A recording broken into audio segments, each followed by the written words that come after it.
आज से करीब 1400 साल पहले की बात है, जब दुनिया अज्ञानता के अंधेरों में डूबी हुई थी। न दूरबीन थी, न माइक्रोस्कोप और न ही कोई आधुनिक प्रयोगशाला। उसी दौर में अरब के तपते रेगिस्तान में एक ऐसी किताब उतरी जिसने ऐसे रहस्य बताए जिन्हें समझने में आधुनिक विज्ञान को सदियां लग गई। सोचिए, क्या हमारे नबी मोहम्मद सल्लल्लाहु अलैहि वसल्लम जिन पर यह किताब उतरी झूठ बोल सकते थे? बिल्कुल नहीं, क्योंकि जो बातें उन्होंने उस समय बताईं, आज की आधुनिक मशीनें और कैमरे उन्हीं की सच्चाई की गवाही दे रहे हैं। आज विज्ञान कहता है कि यह ब्रह्मांड लगातार फैल रहा है।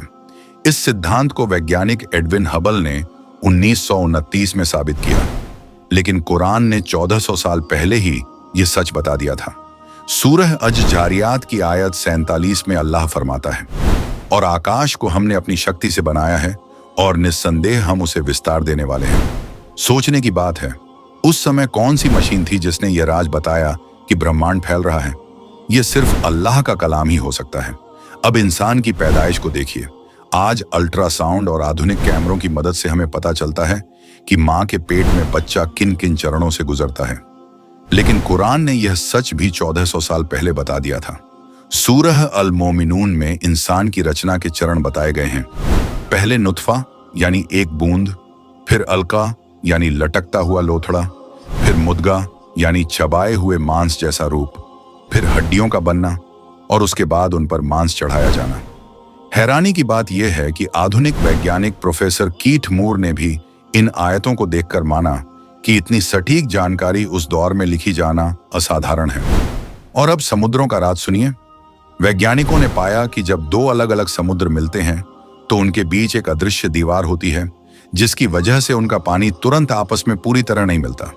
कुरान ने यह बात भी बहुत पहले बता दी थी। सूरह अर रहमान में कहा गया, उसने दो समुद्रों को बहाया जो आपस में मिलते हैं, लेकिन उनके बीच एक आड़ है जिससे वे एक दूसरे पर हावी नहीं होते। सोचिए, उस दौर में जब इंसान को पृथ्वी के कई रहस्यों का भी पता नहीं था, ये गहरे वैज्ञानिक सच एक ऐसे व्यक्ति ने बताए जो पढ़े लिखे भी नहीं थे। ये इस बात की साफ निशानी है कि मोहम्मद सल्लल्लाहु अलैहि वसल्लम अल्लाह के सच्चे रसूल हैं और कुरान अल्लाह का कलाम है। आज का विज्ञान तो बस वही खोज रहा है जो कुरान सदियों पहले बता चुका है। ईमान वालों के लिए तो कुरान का हर लफ्ज ही सच्चाई की सबसे बड़ी दलील है।